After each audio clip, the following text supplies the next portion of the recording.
Блаженni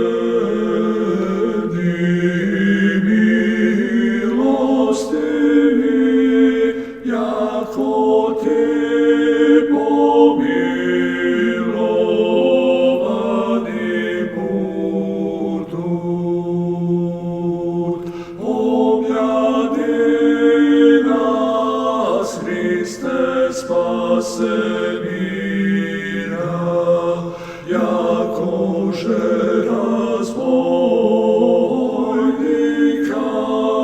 помянуеси на древе, и сподоби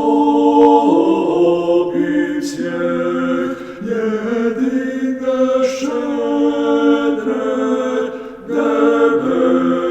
небесному царствию.